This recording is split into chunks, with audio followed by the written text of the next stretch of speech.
الحمد للہ وکفا والصلاة والسلام علی عبادہ الذین اصطفیٰ خصوصاً علی افضلہم وخاتم النبیین محمد الامین وعلی آلہ وصحبہ اجمعین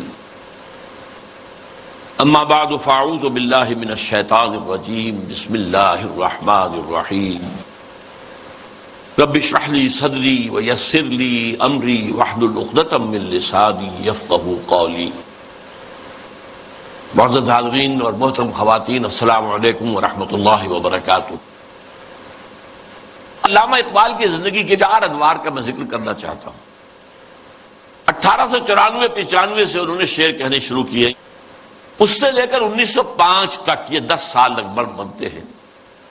وہ ایسے ہی ایک شاعر تھے جیسے بہت دوسرے شاعر ہوتے ہیں، بس یہ کہ اس میں فنی طور پر کچھ ان کا پڑھنا بھاری ہوگا بعض اعتبارات سے، لیکن وہی عشق و محبت کی باتیں اور وہی ہجر اور وصال کے قصے اور وہی گل و بلبل کی داستانیں، کی گود میں بلی دیکھ کر، یہ اس قسم کے مضامین، اور اس کے ساتھ اس وقت وہ ایک انڈین نیشنلزم کے بھی علمبردار بن کے سامنے آئے۔ یہ 2 نکات میں نے آپ کے سامنے نوٹ کیے ہیں۔ یہ ہے 1905 تک کا معاملہ۔ 1905 سے لے کر 1908 تک 3 برس علامہ اقبال نے یورپ میں گزارے ہیں، برطانیہ میں اور جرمنی میں۔ اس دور میں ان کے اندر ایک عظیم انقلاب برپا ہوا ہے۔ وہ انقلاب کیا تھا؟ ایک انہی کا مصرع جو ہے بورو کر رہا ہوں، مسلمان کو مسلمان کر دیا طوفان مغرب نے۔ اقبال جب یورپ گیا تھا اتنا مسلمان نہیں تھا جتنا کہ وہاں جا کر مسلمان ہوا ہے۔ یہ ایک بڑا نیچرل ریئیکشن ہوتا ہے اگر کسی شخص کی ابتدائی اور بنیادی تربیت کے اندر دین کا عنصر موجود ہو، جیسا کہ علامہ اقبال کے ہاں تھا۔ ان کی والدہ ایک بہت نیک سیرت مسلمان خاتون، ان کے والد ایک بزرگ، پھر ان کے استاد علامہ میر حسن، یہ ان کی شخصیت کے جو ابتدائی جو کردار سازی کا دور ہوتا ہے اس کے اندر اہم ترین جو ہے عوامل تھے۔ پھر جو کچھ ہوا، لاہور میں آئے، گورنمنٹ کالج میں رہے بھی کیا، یہاں پر رہے، وہ کچھ دور اور تھا۔ لیکن انگلستان جاتے تو معلوم ہوتا ہے کہ شعلہ بھڑک اٹھا، مسلمان کو مسلمان کر دیا طوفان مغرب نے۔ پھر وہاں کے فلسفے، فکر، نظریات، اس کا جو مطالعہ کیا تو اس میں خود اپنی کیفیت کو بیان کیا ہے کہ عذاب دانش حاضر سے باخبر ہوں میں کہ میں اس آگ میں ڈالا گیا ہوں مثل خلیل علیہ الصلوۃ والسلام، کہ جیسے حضرت ابراہیم کو نمرود کی آگ میں ڈال دیا گیا تھا، مجھے بھی اس آگ میں جھونک دیا گیا۔ یہ تو آگ ہے، یہاں یہ تو عذاب کا ہے، عذاب دانش افرط، لادینیت، الحاد، یہ ساری چیزیں جو ہے رگ و پے میں سرایت کیے ہوئے یہاں پر۔ لہذا عذاب دانش حاضر سے باخبر ہوں میں کہ میں اس آگ میں ڈالا گیا ہوں مثل خلیل۔ اللہ نے حضرت ابراہیم کو بھی وہاں سے زندہ و سلامت نکال لیا تھا۔ علامہ اقبال بھی وہاں سے جب آئے ہیں تو ایک مومن کا ذہن اور فکر لے کر آئے ہیں، مومن کا دل لے کر آئے۔ اس وقت کی ان کی جو ایکویٹی آف ویژن تھی اس کا اندازہ کیجئے۔ 1905 سے 8 تک کے حالات، اور انہوں نے مشاہدہ کر لیا تھا کہ فرنگ کی رگے جہاں پنجے یہود میں ہے۔ اور بھی بہت لوگ جاتے آتے تھے، انگلستان جاتے تھے، کسی نے دیکھا کہ دیکھنے والوں ہی کو دکھائی دیتا ہے، صاحب بصیرت لوگوں ہی کو۔ تو علامہ اقبال بہت بڑے سیر تھے، دیکھنے والے تھے۔ ایک تو حال کا مشاہدہ گہرا اور ایک مستقبل کے بارے میں بھی۔ ان کی نگاہیں بہت تیز تھی، گاہ میری نگاہ تیز چیر گئی دل وجود۔ اس کے بعد سن 8 سے 1938 تک 30 برس، اب یہ ہے ان کا وہ دور جس میں اگرچہ انہوں نے شاعری کو جاری رکھا ہے، شاعری کی ہے، لیکن ساتھ ہی یہ بھی کہا ہے مرا یاراں غزل خانے شمردند، مجھے خامخواہ لوگوں نے شاعر سمجھ لیا ہے، غزل خاں سمجھ لیا ہے، اور شکوہ کیا ہے کہ ہر کسے از ضمن خود شد یاد من، وَازْدَرُونِ مَن نَجُسْتَ اسرار من، میرے بہت سے دوست بنے ہوئے ہیں، عقیدت مند ہیں، آتے ہیں، سب کچھ ہے، لیکن کوئی میرے اندر جھانک کر نہیں دیکھتا کہ اس کے اندر ہے کیا، وہ کیا چیز ہے جو مجھے بے چین کیے ہوئے، اس سے کسی کو دلچسپی ہی نہیں ہے۔ یہ جو دور ہے 30 برس کا، میرے نزدیک اس میں اقبال کی سب سے بڑی حیثیت یہ ہے کہ وہ قرآن مجید کا اس دور کا داعی ہے۔ اس شد و مت کے ساتھ مسلمانوں کو قرآن کی طرف دعوت دی، لوٹو قرآن کی طرف۔ سادہ ترین الفاظ میں، وہ زمانے میں معزز تھے مسلمان ہو کر اور تم خار ہوئے تاریک قرآن ہو کر، اے جو شبنم بر زمیں افتندئی، در بغل داری کتاب زندئی، اے وہ قوم جو شبنم کی طرح زمین پر پڑی ہوئی ہے اور لوگ اسے قدموں سے توڑ رہے ہیں، پامال کر رہے ہیں، ہوش میں آ، تیرے پاس وہ کتاب زندہ موجود ہے۔ جیسے حضرت موسیٰ علیہ السلام کے پاس بھی عصا تو تھا، لیکن جب دربار میں جب وہ مقابلہ ہو رہا تھا اور جادوگروں نے اپنی رسیاں پھینکی، وہ بھی سانپ بن گئے، تو حضرت موسیٰ کے دل میں بھی خوف آ گیا۔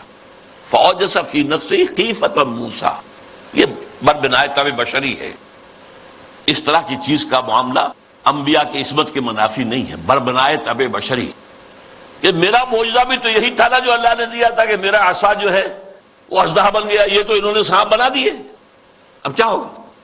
تالی پٹ جائے گی۔ اب تو مجمع خود کہا تھا کہ جمع کرو لوگوں کو۔ اس وقت اللہ نے فرمایا جو تیرے ہاتھ میں اسے پھینکو، ذرا ڈالو تو صحیح، دیکھو تو صحیح، ڈرو نہیں۔ وہ جب ڈالا ہے اور اس نے وہ سارے ہڑپ کر لیے، جو بنا وہ اژدہا، وہ جو جتنی بھی بنی تھی وہ بظاہری وہ سانپ، وہ سب کے ساتھ ہڑپ کے اب سجدے میں گر پڑے ساجدوں کر، القی السحرۃ ساجدین۔ اسی طرح یہ امت آج اگرچہ موجود ہے، عصائے موسوی بغل میں ہے، سانپوں سے ڈر رہے ہیں، در بغل داری کتاب زندئی، اے تو شبنم بر زمیں افتندئی، میں تفصیل میں نہیں جا سکتا۔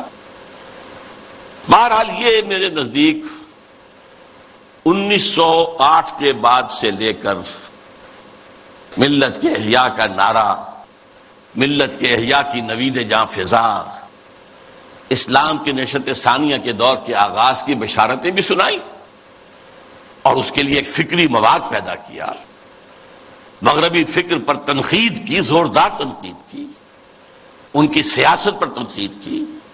انسانی حاکمیت کہاں سے لے آئے ہو؟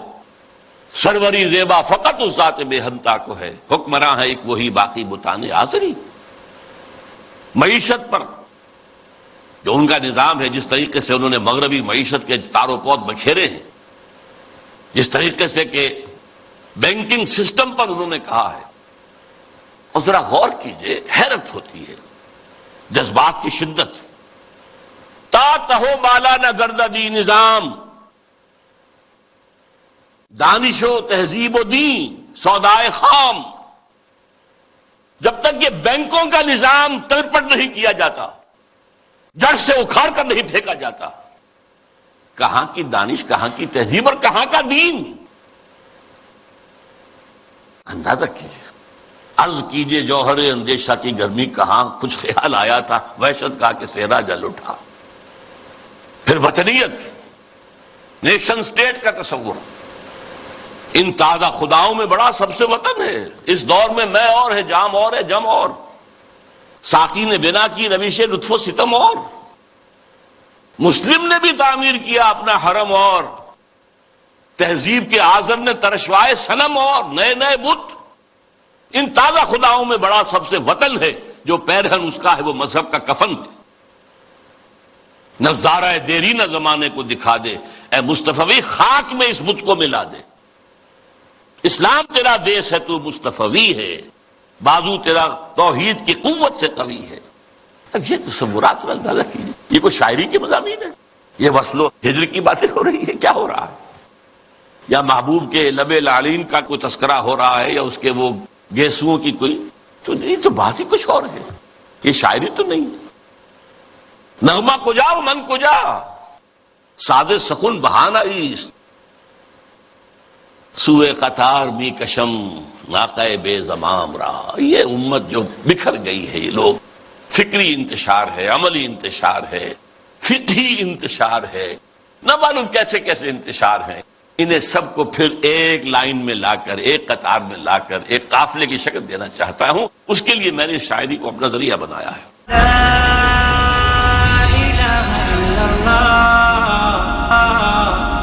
اس میں سے بھی جو میں نے آپ کو 30 سال گنوائے ہیں، 8 سے لے کر اور 38 تک، 1908 سے 1938، آخری 8 سال بہت اہم ہے، بہت اہم ہے، بہت اہم. 37 تا 38، ان کے اس عرصے میں 37 میں خطبہ الہ آباد دیا علامہ اقبال. یہ خطبہ ہے میرے نزدیک ٹرننگ پوائنٹ، کہ اس سے پہلے اگرچہ علامہ اقبال اپنی شاعری میں اسلام کے دوبارہ زندہ ہونے کی نوید سنا چکے تھے اور خبر دے رہے تھے کہ کتاب ملت بیضا کی پھر شیرازہ بندی ہے، عشاق ہاشمی کرنے کو ہے پھر برگ و بر پیدا، سبق پھر پڑھ صداقت کا، شجاعت کا، عدالت کا، لیا جائے گا تو اس سے کام دنیا کی امامت کا، اور نکل کے صحرا سے جس نے روما کی سلطنت کو الٹ دیا تھا، سنا ہی قدسیوں سے میں نے کہ شیر پھر ہوشیار ہوگا، وغیرہ وغیرہ. ایک چھوٹا سا نکتہ اور کہ میں نے اپنے لیے ایک لقب اختیار کیا ہے، یکے از رگ ہائے ساز اقبال. اس کا پس منظر کیا ہے؟ زندگی کے آخری ایام میں حضرت علامہ بہت تشویش میں تھے کہ میرا وقت تو اب آ رہا ہے، قریب آ گیا ہے، میں جانے والا ہوں. اور انہیں اپنے آس پاس کوئی آدمی ایسا نظر نہیں آ رہا تھا کہ جو ان کے اس مشن کو آگے لے کر بڑھ سکے. میں قرآن مجید میں جب غور کرتا ہوں تو معلوم ہوتا ہے جو حضرت زکریا کی کیفیت تھی جبکہ انہوں نے دعا کی اللہ سے، اللہ مجھے بیٹا عطا کر دے، میں اب بوڑھا ہو گیا ہوں.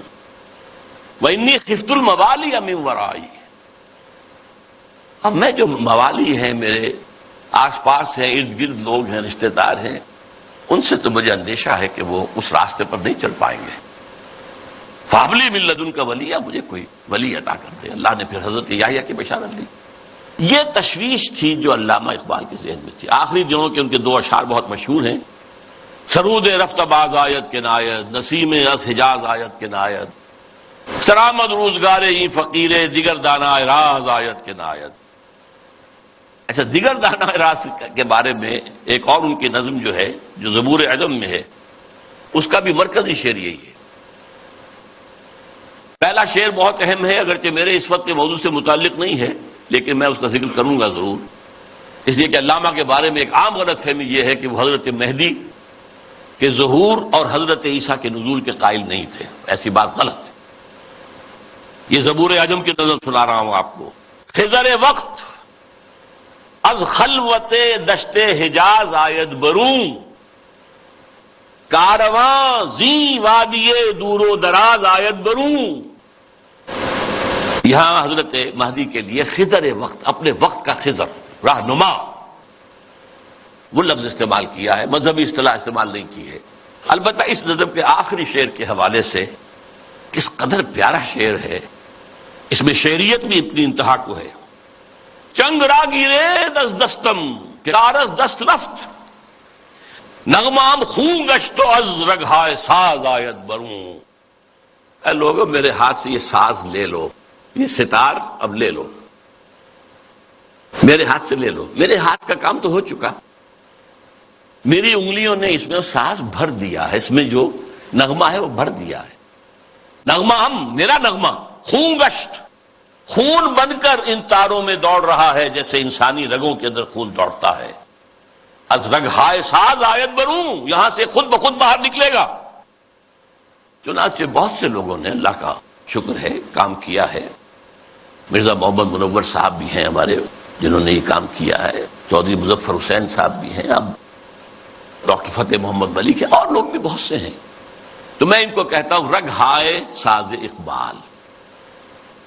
لیکن میں نے خود اپنے لیے یہ لقب اختیار کیا ہے کہ یکے از رگ ہائے ساز اقبال، اقبال کے ساز کے تاروں میں سے ایک تار میں بھی ہوں. اب میں چاہتا ہوں کہ ذرا اس آخری جو نظم ہے ان کی زندگی کی، اور جس میں میرے نزدیک ان کا پیغام جو ہے امت مسلمہ کے نام، وہ جامعیت کے ساتھ آ گیا ہے، تمثیلی پیرائے میں. یہ ابلیس کی مجلس شورا ہے. اب میں حیران ہوتا ہوں کہ محسوس ہوتا ہے کہ آج کل کہیں یہ مجلس شورا جو ہے کہیں منعقد ہوئی ہے حال ہی میں، اور یہ 80 سال پہلے کی بات ہے. ابلیس صاحب جو ہیں صدر ہیں، ظاہر بات ہے، اس اپنی مجلس شورا کے، وہ پہلے اوپننگ ایڈریس کر رہے ہیں، یہ عناصر کا پرانا کھیل، یہ دنیا دوں،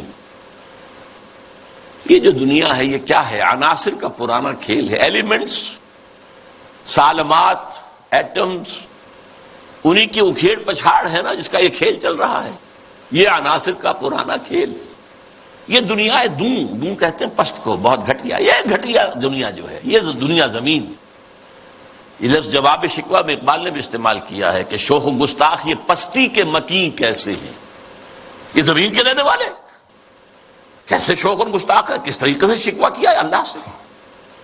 تو اسی طرح وہ ابلیس کہتا ہے یہ عناصر کا پرانا کھیل، یہ دنیا دوں، یہ عناصر کا پرانا کھیل، یہ میٹیریلزم کے جتنے بھی شعبے ہیں، جتنی بھی شاخیں ہیں، جتنے بھی گریڈز ہیں، یہ سب اسی کے ہیں، یہ خالص میٹیریل کھیل ہے دنیا کا، اس سے آگے انہیں کچھ اور نظر نہیں آتا۔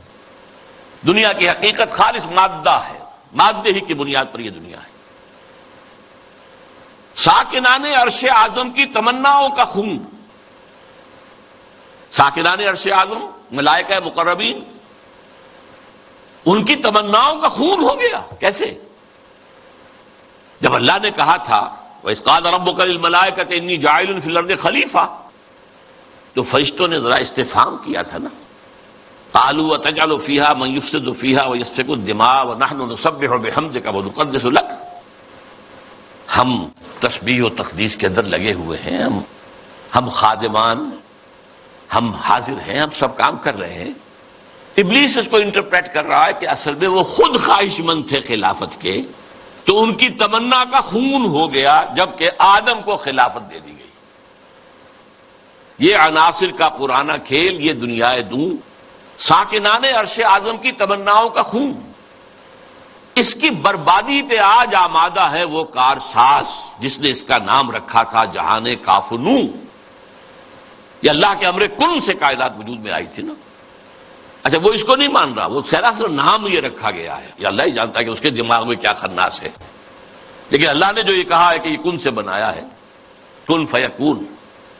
آج معلوم ہوتا ہے، ابلیس کہتا ہے کہ اس کی بربادی پر خدا نے فیصلہ کر لیا ہے، جس نے اس کو بنایا تھا وہ اب اس کی بربادی کے طرف ہے۔ اس کے دونوں معنی ہو سکتے ہیں، ایک تو یہ بھی کہ اسے محسوس ہو رہا ہے کہ قیامت اب قریب آ رہی ہے، یہ کھیل جو ہے اور یہ خیر و شر کی کشاکش ستیزہ کار رہا ہے ازل سے تا امروز، چراغ مصطفی سے شرار بولہوی، یہ جو ہے اب آخری اینڈ پہ آ رہا ہے اس ڈرامے کا۔ یہ ڈرامہ دکھائے گا کیا سین، پردہ اٹھنے کی منتظر ہے نگاہ۔ تو جیسے کہ یہ بات کہی گئی ہے کہ یہ ڈرامہ جو ہے اب ختم ہونے کو، اقبال نے بھی اس کو کہا ہے، دنیا کو ہے پھر مار کا روح و بدن پیش، تہذیب نے پھر اپنے درندوں کو ابھارا، اللہ کو پامر دیے مومن پہ بھروسہ، ابلیس کو یورپ کی مشینوں کا سہارا۔ تو وہ بھی محسوس کر رہا ہے کہ شاید اب وہ قیامت ختم ہے اور یہ کھیل اب آخری سین پر آ گیا، اور شاید اس کا مفہوم یہ ہو کہ اس دنیا میں ہم نے شر کا، شرک کا، الہاد کا، یہ سارے بے حیائی کا، بے شرمی کا، سودی نظام کا، انسانی حاکمیت کا، یہ سارا کھیل ہم نے بنایا ہے۔ معلوم ہوتا ہے کہ یہ اب ختم ہونے پہ ہے، معلوم ہوتا ہے کہ یہ اب وہ جو کارساز ہے وہ اب اس کو آخری مقابلے کے اندر ملیا بیٹ کر دینے کے در پہ ہے۔ اس کی بربادی پہ آج آمادہ ہے وہ کارساز جس نے اس کا نام رکھا تھا جہان کافنو، اور اس کے بعد اب لافظ نہیں کر رہا ہے میں نے یہ کیا، میں نے یہ کیا، میں نے یہ کیا، میں نے یہ کیا۔ کون ہے جو میرے اس سارے معاملے کو ختم کر سکے؟ میں نے دکھلایا فرنگی کو ملوکیت کا خواب، فرنگی ویسٹرن امپیریلزم، ملوکیت کا خواب، دنیا فتح کرو، کولونائز کرو، یہ تو پہلا خواب تھا، لیکن اس کے بعد انہوں نے اس سے بہتر خواب دیکھ لیا ہے کہ خامخواہ جا کر آکوپائی کرنے سے کیا فائدہ ہے۔ سودی نظام میں اور بینکنگ کے نظام میں اور انٹرنیشنل کمپنیوں کے نظام میں اور گلوبلائزیشن کے ذریعے اور ٹرپ کے ذریعے سے خون چوستے رہو، وہ رہے اپنی اپنی جگہ پر، ہم وہاں جا کر ان پر حملہ کریں گے، انہیں فتح کریں گے، تو رد عمل بھی تو پیدا ہوگا نا، خونریزی بھی تو ہوگی۔ وہ کوشش بھی کرتے رہیں گے کہ وہ آزادی حاصل کریں، ہمیں ماریں گے۔ تو اب یہ جو نیا امپیریلزم ہے، مالیاتی امپیریلزم، یہ اب ہے۔ یہ سارا خواب فرنگی کو میں نے دکھایا ہے، میں نے دکھلایا فرنگی کو ملوکیت کا خواب، میں نے توڑا مسجد و دیر و کلیسا کا فسوں۔ یہ مسجد اور دیر اور کلیسا اور مندر اور یہ اور وہ، اس کا سارا اثر میں نے ختم کر دیا۔ کیا کیا؟ سیکولرزم کی پٹی بڑھا دی۔ بھائی یہ علیحدہ انسان کا انفرادی معاملہ ہے، کوئی مسجد میں جائے، مندر میں جائے، کہیں اور جائے، وہاں جائے، یہاں جائے، کلیسا میں جائے، سینیگوگ میں جائے، کہاں جائے، کوئی نہیں، جاؤ۔ لیکن ملکی نظام، ملکی قانون، حکومت، ریاست، معیشت، معاشرت، اس کا کوئی تعلق کسی مذہب سے نہیں۔ جو بھی اثرات تھے، جو بھی ہولڈ تھا مذاہب کا، آخر خدا کو تو مانتے تھے نا۔ اس دور حاضر سے قبل جو ہے انسان کی گمراہی صرف ایک تھی، شرک۔ وہ کیا ہے؟ ایک بڑے خدا کے ساتھ چھوٹے چھوٹے خداؤں کو بھی ماننا۔ بڑے خدا کا انکار نہیں تھا۔ اب کیا کیا گیا ہے؟ اس بڑے خدا کو اٹھا کے مسجد میں بند کر دو، مندر میں بند کر دو، سینیگوگ میں بند کر دو، چرچ میں بند کر دو، اور جہاں پورا ہمارا نظام یہ ہم چلائیں گے۔ We are the sovereigns. Sovereignty belongs to us. ہم جو چاہے کریں۔ لہذا میں نے دکھلایا فرنگی کو ملوکیت کا خواب، امپیریلزم، اور میں نے توڑا مسجد و دیر و کلیسا کا فسون، سیکولرزم۔ میں نے ناداروں کو سکھلایا سبق تقدیر کا۔ ناداروں کو، غریبوں کو میں نے کہا بھائی ٹھیک ہے، یہ تمہاری قسمت ہے، تم کسان ہو، ہاری ہو، تمہاری قسمت یہی ہے، اس کی طرف سے ہے، رب کی طرف سے ہے۔ کہیں کو کھڑے ہو کر کوئی ریزسٹنس کی موومنٹ شروع نہ کر دینا، تقدیر ہے، تن بے تقدیر، تقدیر کے حوالے۔ میں نے ناداروں کو سکھلایا سبق تقدیر کا، میں نے منعم کو دیا سرمایہ داری کا جنوں۔ یہ لفظ منعم جو ہے عربی کا، یہ منعم بھی ہو سکتا ہے، منعم بھی ہو سکتا ہے۔ منعم جس کو نعمتیں دی گئیں، یعنی یہ بھی ہو سکتا ہے کہ پہلے جن کے پاس دولت ہوتی تھی وہ اس کو خیرات کرتے تھے، صدقات کرتے تھے، خیر کے کاموں میں لگاتے تھے، پن کے ثواب کے کاموں میں لگاتے تھے۔ میں نے اس کے بجائے کہا پاگل ہو گئے ہو، جمع کرو۔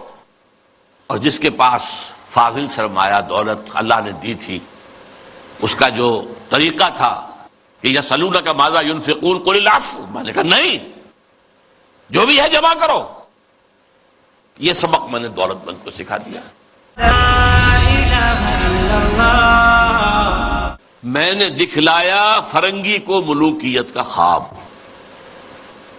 فرنگی ویسٹرن امپیریلزم، ملوکیت کا خواب، دنیا فتح کرو، کولونائز کرو۔ یہ تو پہلا خواب تھا، لیکن اس کے بعد انہوں نے اس سے بہتر خواب دیکھ لیا ہے کہ خامخواہ جا کر آکوپائی کرنے سے کیا فائدہ ہے۔ سودی نظام میں اور بینکنگ کے نظام میں اور انٹرنیشنل کمپنیوں کے نظام میں اور گلوبلائزیشن کے ذریعے اور ٹرپ کے ذریعے سے خون چوستے رہو، وہ رہے اپنی اپنی جگہ پر۔ ہم وہاں جا کر ان پر حملہ کریں گے، انہیں فتح کریں گے، تو رد عمل بھی تو پیدا ہوگا نا، خوریزی بھی تو ہوگی۔ وہ کوشش بھی کرتے رہیں گے کہ وہ آزادی حاصل کریں، ہمیں ماریں گے۔ تو اب یہ جو نیا امپیریلزم ہے، مالیاتی امپیریلزم، یہ اب ہے۔ یہ سارا خواب فرنگی کو میں نے دکھایا ہے، میں نے دکھلایا فرنگی کو ملوکیت کا خواب، میں نے توڑا مسجد و دیر و کلیسا کا فسوں۔ یہ مسجد اور دیر اور کلیسا اور مندر اور یہ اور وہ، اس کا سارا اثر میں نے ختم کر دیا۔ کیا کیا؟ سیکولرزم کی پٹی بڑھا دی۔ بھائی یہ علیحدہ انسان کا انفرادی معاملہ ہے، کوئی مسجد میں جائے، مندر میں جائے، کہیں اور جائے، وہاں جائے، یہاں جائے، کلیسا میں جائے، سینیگوگ میں جائے، کہاں جائے، کوئی نہیں، جاؤ۔ لیکن ملکی نظام، ملکی قانون، حکومت، ریاست، معیشت، معاشرت، اس کا کوئی تعلق کسی مذہب سے نہیں۔ جو بھی اثرات تھے، جو بھی ہولڈ تھا مذاہب کا، آخر خدا کو تو مانتے تھے نا۔ اس دور حاضر سے قبل جو ہے انسان کی گمراہی صرف ایک تھی، شرک۔ وہ کیا ہے؟ ایک بڑے خدا کے ساتھ چھوٹے چھوٹے خداؤں کو بھی ماننا۔ بڑے خدا کا انکار نہیں تھا۔ اب کیا کیا گیا ہے؟ اس بڑے خدا کو اٹھا کے مسجد میں بند کر دو، مندر میں بند کر دو، سینیگوگ میں بند کر دو، چرچ میں بند کر دو، اور جہاں پورا ہمارا نظام یہ ہم چلائیں گے. We are the sovereigns. Sovereignty belongs to us. ہم جو چاہے کریں. لہذا میں نے دکھلایا فرنگی کو ملوکیت کا خواب، امپیریلزم، اور میں نے توڑا مسجد و دیر و کلیسا کا فسون، سیکولرزم. میں نے ناداروں کو سکھلایا سبق تقدیر کا. ناداروں کو، غریبوں کو میں نے کہا بھائی ٹھیک ہے، یہ تمہاری قسمت ہے. تم کسان ہو، ہاری ہو، تمہاری قسمت یہی ہے، اس کی طرف سے ہے، رب کی طرف سے ہے. کہیں کو کھڑے ہو کر کوئی ریزسٹنس کی موومنٹ شروع نہ کر دینا. تقدیر ہے، طلب تقدیر، تقدیر کے حوالے. میں نے ناداروں کو سکھلایا سبق تقدیر کا. میں نے منعم کو دیا سرمایہ داری کا جنوں. یہ لفظ منعم جو ہے عربی کا، یہ منعم بھی ہو سکتا ہے، منعم بھی ہو سکتا ہے. منعم اس میں فاعل ہے، منعم اس میں مفعول ہے. منعم نعمتیں دینے والا، منعم جس کو نعمتیں دی گئیں. یعنی یہ بھی ہو سکتا ہے کہ پہلے جن کے پاس دولت ہوتی تھی وہ اس کو خیرات کرتے تھے، صدقات کرتے تھے، خیر کے کاموں میں لگاتے تھے، پن کے ثواب کے کاموں میں لگاتے تھے. میں نے اس کے بجائے کہا پاگل ہو گئے ہو، جمع کرو سرمایہ داری. میں نے منعم کو دیا سرمایہ داری کا جنوں. اور جس کے پاس فاضل سرمایہ دولت اللہ نے دی تھی، اس کا جو طریقہ تھا کہ یسألونک ماذا ينفقون قل العفو، میں نے کہا نہیں، جو بھی ہے جمع کرو. جمع فاوعا، جس نے جمع کیا اور خوب پھر سینت کر رکھا، سنبھال کر رکھا، بچا کر رکھا. یا کہا جمع مالا وعددہ یحسب ان مالہ اخلدہ. یہ سبق میں نے دولت مند کو سکھا دیا. تو میں نے ناداروں کو سکھلایا سبق تقدیر کا، میں نے منعم کو دیا سرمایہ داری کا جنوں. کون کر سکتا ہے اس کی آتش سوزاں کو سرد، جس کے ہنگاموں میں ہو ابلیس کا سودے دروں؟ کون ہے؟ میں نہیں ماننے کو تیار کہ ہمارے اس پورے کھیل کو کوئی طاقت ہے ایسی کہ جو ختم کر سکتی ہے. یہ لفظ نہیں کر رہا ہے. آخر کچھ خود سیلف ایشورنس کے لیے بھی کچھ ساتھیوں کے بھی دل بڑھانا ہوتا ہے نا. آخر چاہے آدمی دیکھ رہا ہو کہ I am fighting a losing battle, لیکن پھر بھی ساتھیوں کو تو برقرار رکھنے کے لیے دل بڑھانا، کوئی دل جوئی کرنا، کوئی حوصلہ دینا. کون کر سکتا ہے اس کی آتش سوزاں کو سرد، جس کے ہنگاموں میں ہو ابلیس کا سودے دروں، اور جس کی شاخیں ہوں ہماری آبیاری سے بلند؟ کون کر سکتا ہے اس نخل کہن کو سرنگوں؟ بس یہ خطاب تو ختم ہو گیا. کہ سوال یہ سمجھ میں نہیں آیا کہ آپ نے یہ مجلس شورا بلائی کائے کے لیے؟ تو پہلا مشیر جو ہے وہ گویا ہوتا ہے. اس میں کیا شک ہے کہ محکم ہے یہ ابلیسی نظام. آپ نے جو فرمایا سچ کہا. یہ ابلیسی نظام، یہ سیاسی نظام، یہ liberal democracy human sovereignty basis پر، اور یہ جوئے اور سود پر مبنی سارا ظالمانہ استحصالی نظام معاشی، اور یہ بے حیائی کہ انسان حیوان بن گیا ہے. اقبال نے اپنی وہ جو ذرا غزلیں ان کی باغ درا کے آخر میں ہیں، کچھ استہزائیہ انداز میں بھی ہے.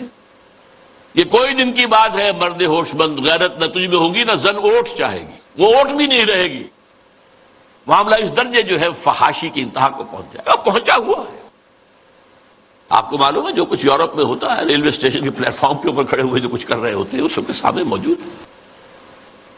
اس میں کیا شک ہے کہ محکم ہے یہ ابلیسی نظام. پختہ تر اس سے ہوئے خوئے غلامی میں عوام، یہ بہت اہم ہے. عوام کے اندر ایک پیسیمسٹک ایک انداز پیدا ہو چکا ہے. وہ ایکٹیوسٹ نہیں ہے. اب وہ کام کرنے کو تیار نہیں ہے. خوئے غلامی میں پختہ ہو گئے، دبے رہنے کے لیے تیار ہیں، ایکسپلائٹ کیے جانے کے لیے تیار ہیں. پختہ تر اس سے ہوئے خوئے غلامی میں عوام ہے ازل سے ان غریبوں کے مقدمے سجود. ان کی فطرت کا تقاضا ہے نماز بے قیام. نماز بے قیام کسے کہتے ہیں؟ وہ نماز جس میں قیام نہ ہو. نماز میں قیام ہے، پھر رکوع ہے، پھر سجود ہے، پھر سجود ہے، پھر کھڑے ہونا ہے. لیکن ان لوگوں کی نماز اب وہ ہے جس میں قیام ہے ہی نہیں. رکوع ہی رکوع ہے یا سجود ہی سجود ہے، ہر جگہ جو ہے ماتھا ٹیکے ہوئے بیٹھے ہوئے ہیں، اور ہر جگہ پر جو ہے اس سارے نظام کو، ظالمانہ نظام کو قبول کیے ہوئے ہیں۔ کچھ طلب تقدیر ہیں، کچھ کہتے ہیں مجبور ہیں، کیا کریں، کچھ حال مست ہیں، کچھ مال مست ہیں، لیکن یہ کہ کوئی بھی اس کے مقابلے میں آنے کو تیار نہیں ہے۔ آرزو اول تو پیدا ہو نہیں سکتی، کہیں ہو کہیں پیدا تو مر جاتی ہے یا رہتی ہے خام۔ آرزو، امنگ، کوئی اعلیٰ اونچا خیال، کوئی اونچا اعلیٰ نصب العین، کوئی اونچا آدرش، کچھ نہیں، یہ ہے ہی نہیں، حیوان کی سطح پر متوا چکا۔ آرزو اول تو پیدا ہو نہیں سکتی، کہیں ہو کہیں پیدا تو مر جاتی ہے یا رہتی ہے خام، اگر ہو بھی جائے تو مر جاتی ہے فوراً۔ یعنی یوں سمجھیے کہ اول تو زمین بنجر ہے، یہاں سے کسی چیز کی رویدگی کا امکان ہی نہیں، اگر کوئی چیز اگ بھی آئے تو اس فضا کے اندر آکسیجن ہی نہیں ہے، پروان کیسے چڑھے گی؟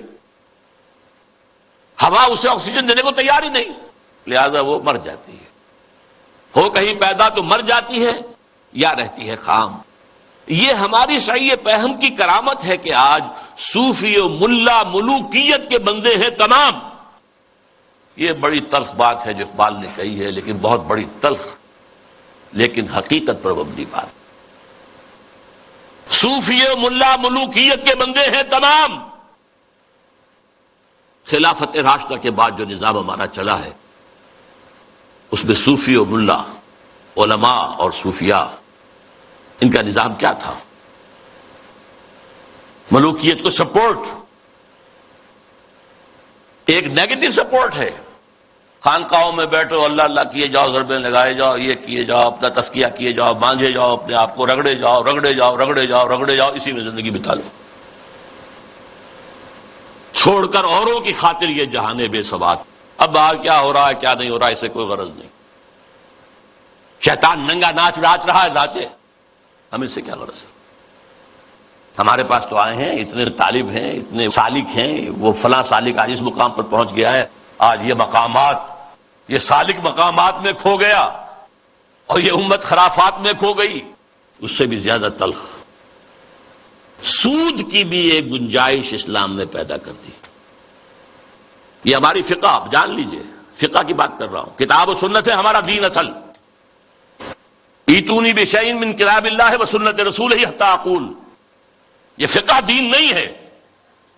اور نمبر دو، علماء نے علم کلام کی جو بھی بات کی ہے، جو ان چیزوں کو جو بعد الطبیعیاتی مسائل ہیں ان کو بحث کا، نزاع کا جو موضوع بنایا ہے، یہ دونوں چیزیں بھی، وہ سے بھی عمل کا جذبہ سرد ہو جاتا ہے۔ تو یہ پیسیفیکیشن جو ہے، پیسیفائی کر دینا عوام کو، طلب تقدیر ہو جانا، تو فرمایا یہ ہماری سعی پہم کی کرامت ہے کہ آج صوفی و ملا ملوکیت کے بندے ہیں تمام۔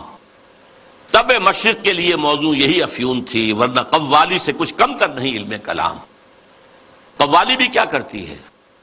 آپ کے قواعد عملی کو ختم کر کے سر دھنتے رہی ہے۔ علم کلام بھی یہی کرتا ہے، مسائل، اللہ کی صفات اس کی ذات پر اضافی ہیں یا اس کی ذات کا جز ہیں، صفات حادث ہیں یا قدیم ہیں،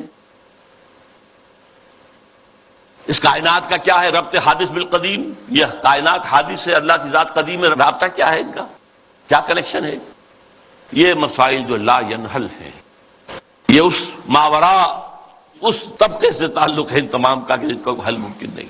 قرآن نے، حدیث نے ان کو چھیڑا ہی نہیں، لیکن یہ کہ ان کو موضوع بنا لینا، انہی پر بحثیں ہونا۔ میں صرف تاریخی طور پر آپ کو بتا رہا ہوں، جب ترک قسطنطنیہ کا محاصرہ کیے ہوئے پڑے ہوئے تھے تو آیا صوفیہ، جو ان کا سب سے بڑا چرچ تھا، بڑی مسجد ہے وہ، وہاں پر مناظرہ ہو رہا تھا کن مسائل پر؟ علماء عیسائیوں کے، ایک سوئی کی نوک پر کتنے فرشتے آ سکتے ہیں؟ حضرت عیسیٰ کی ولادت کے بعد بھی حضرت مریم کنواری رہ گئی یا نہیں؟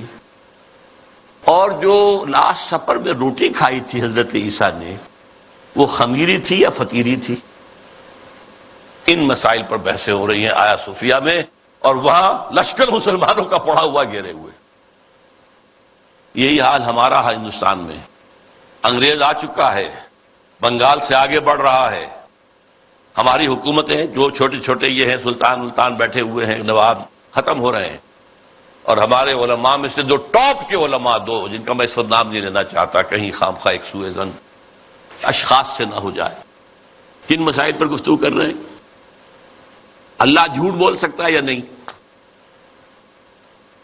آپ کے نہیں بول سکتا تو اس کا مطلب اللہ کل شیء قدیر نہیں ہے، اور بول سکتا ہے پھر اس کی وہ شان نہیں رہی باقی تنزیہ۔ اللہ کوئی دوسرا محمد بنانے پر قادر ہے یا نہیں؟ اگر ہے تو اس کا مطلب بے نظیر تو نہ ہوئے محمد صلی اللہ علیہ وسلم۔ یہ مسائل بحثیں ہوتی تھی، بڑے علماء، منطقی علماء اس پر بحث کرتے۔ تب مشرق کے لیے موضوع یہی افیون تھی، ورنہ قوالی سے کچھ کمتر نہیں علم الکلام ہے۔ طواف و حج کا ہنگامہ اگر باقی تو کیا، کند ہو کر رہ گئی مومن کی تیغے بے نیام۔ یہ طواف و حج کا ہنگامہ ہے، 30-40 لاکھ آدمی آ جاتے ہیں، جمع ہو جاتے ہیں۔ وہ اس اقبال کے زمانے میں تو شاید ابھی 2-3 لاکھ ہی ہوتے ہیں، واللہ عالم۔ بہرحال لیکن یہ کہ مومن کی تیغ تو بے نیام جو ہے رہ گئی ہے، ختم ہو گئی ہے، لہذا کوئی ڈرنے کی ضرورت ہی نہیں۔ کیوں گھبرا رہے ہیں آپ؟ کس کی نومیدی پہ حجت ہے یہ فرمان جدید؟ ہے جہاد اس دور میں مرد مسلمان پر حرام۔ یہ جو آپ نے مجلس بلائی ہے اور آپ نے اتنا عمدہ انوگرل ایڈریس بھی ادا کیا ہے ہمیں، یہ کس کی طرف سے کوئی نا امیدی کسی بات آپ پر آ گئی ہے؟ نومیدی یا سنگیزی کوئی ہے آپ کے اندر پیدا ہو رہی ہے؟ وہ کون سا سبب ہے؟ کس کی نومیدی پہ حجت ہے یہ فرمان جدید ہے جہاد اس دور میں مرد مسلمان پر حرام؟ دوسرا بشیر بولتا ہے، خیر ہے سلطانی جمہور کا غوغا کے شر، تو جہاں کے تازہ فتنوں سے نہیں ہے باخبر۔ یہ پہلے مشیر کو مخاطب کر کے کہہ رہا ہے، تم واقف نہیں ہو دنیا میں جو نئے نئے فتنے اٹھ گئے ہیں، ابلیسیت کو چیلنج کرنے کے لیے بڑی چیزیں آ گئی ہیں۔ اب یہ سلطانی جمہور کا زمانہ آ رہا ہے، ہم نے تو ملوکیت بنائی تھی، بادشاہت بنائی تھی، امپیریلزم بنائی تھی، یہ کیا ہوا ہے؟ یہ بادشاہت ختم ہو رہی ہے، یہ فرینچ ریولوشن آ چکا ہے، یہ کیا ہو رہا ہے؟ خیر ہے سلطانی جمہور کا غوغا کے شر، تو جہاں کے سارا فتنوں سے نہیں ہے باخبر۔ اس کے جواب میں پہلا مرشد جو کچھ کہہ رہا ہے، میں سمجھتا ہوں یہ ماسٹر پیس ہے اس نظم کا حصہ۔ میں ہوں باخبر، میں جانتا ہوں، مجھے بے خبر نہ سمجھو، ہوں مگر میری جہاں بینی بتاتی ہے مجھے، میں یہ پوری دنیا کو میں نے دیکھا بھالا ہے، سمجھا ہے، سمجھایا ہے، وہ مجھے بتاتی ہے جو ملوکیت کا ایک پردہ ہو کیا اس سے خطر؟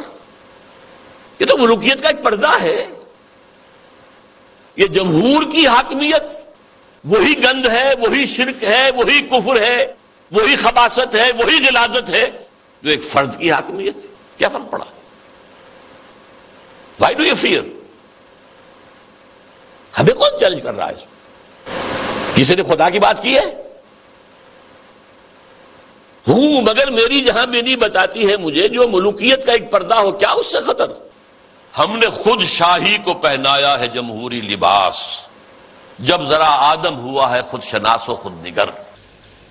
یہ تو ہم نے خود بادشاہت کو یہ جمہوری لبادہ اڑا دیا ہے، اس لیے کہ اب انسان ذرا خود شناس ہو گیا ہے، کچھ اپنی حیثیت بھی سمجھنے لگا ہے، سیلف امپورٹنس، سیلف کانشسنس، خود نگر، اپنے حقوق کی بھی نگرانی چاہتا ہے، میں بھی کچھ ہوں، صرف بادشاہی تو نہیں ہے۔ اچھا بھائی لڑو، ایک لبادہ اڑا دو، سب کے سروں کے اوپر وہ گندگی تھوڑی تھوڑی بانٹ کے رکھ دو۔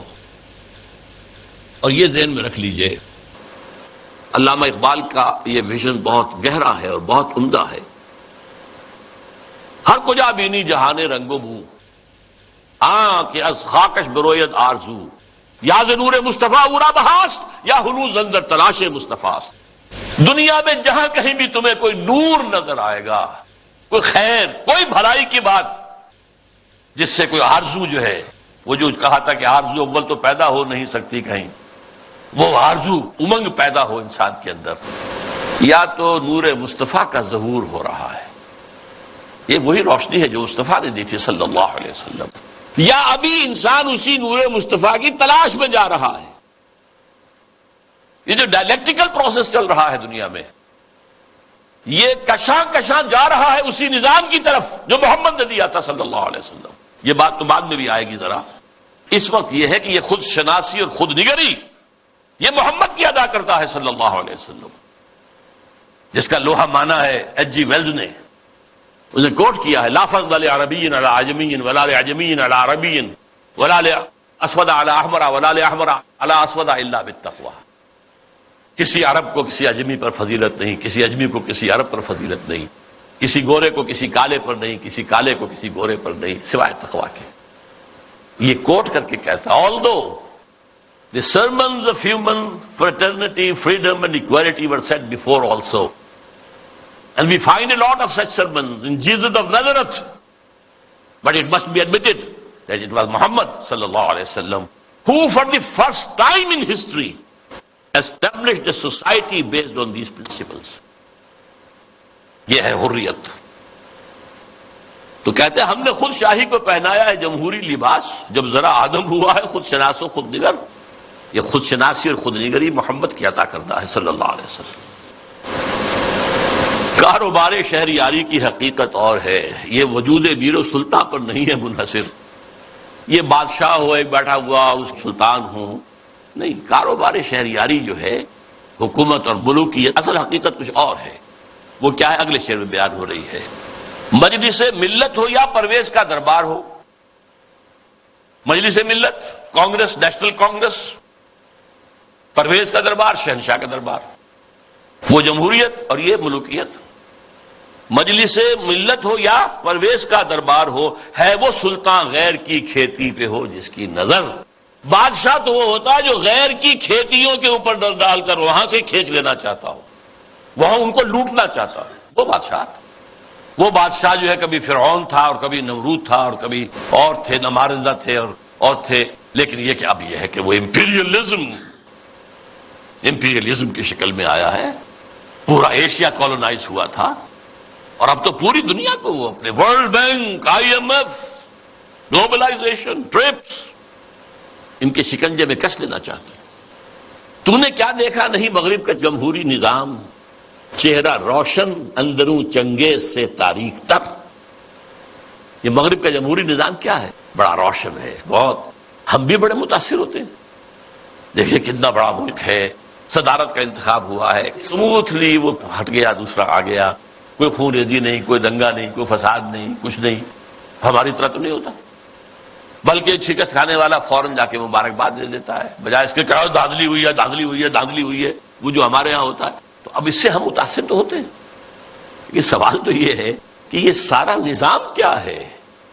یہ دنیا کو نچوڑنے کا جو نظام بنایا جا رہا ہے، اس گلوبلائزیشن کے اندر جو خباثتیں ہیں وہ ہم نہیں جانتے، اہل یورپ جانتے ہیں، اہل امریکہ جانتے ہیں. سیاٹل میں ہنگامے وہاں ہوئے تھے، گلوبلائزیشن کی کانفرنسز جو ہوئی ہیں. ڈیووس میں ہنگامہ یورپ میں ہوا ہے، پھر واشنگٹن میں ہوا ہے. ہمیں تو پتہ بھی نہیں کیا ہو رہا. ہماری قسمتوں کے سودے ہوتے ہیں. ہماری حکومتیں جو بھی ہیں وہ دستخط کر کے آ جاتی ہیں. اللہ خیر صلی اللہ. ایک اور جگہ اس جمہوریت کے بارے میں اقبال جو کہتا ہے وہی ساز کہن مغرب کا جمہوری نظام جس کے پردوں میں نہیں غیرز نوائے قیصری، دیو استبداد جمہوری قبا میں پائے کوب. پائے کوب پاؤں مارنا، جیسے کہ کوئی ڈانسر جو ہے وہ اپنے پاؤں زمین کے اوپر مارتی ہے یا مارتا ہے. دیو استبداد جمہوری قبا میں پائے کوب، تو سمجھتا ہے یہ آزادی کی ہے نیلم پری. اچھا اب تیسرا مشیر بولتا ہے روح سلطانی رہے باقی تو پھر کیا اضطراب. اگر یہ ملوکیت رہے باقی کسی نہ کسی شکل میں، روح سلطانی باقی رہے تو پھر ہمیں کوئی حرج نہیں.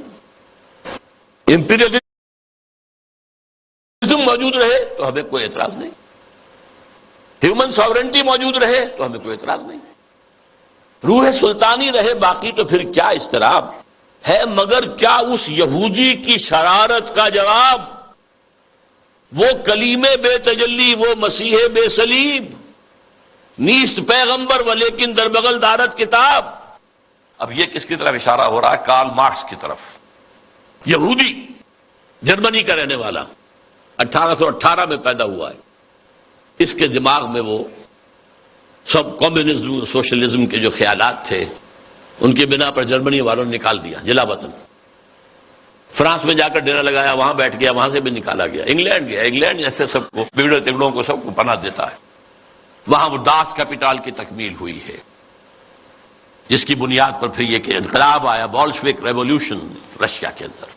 اللہ اللہ یا ربی یا اللہ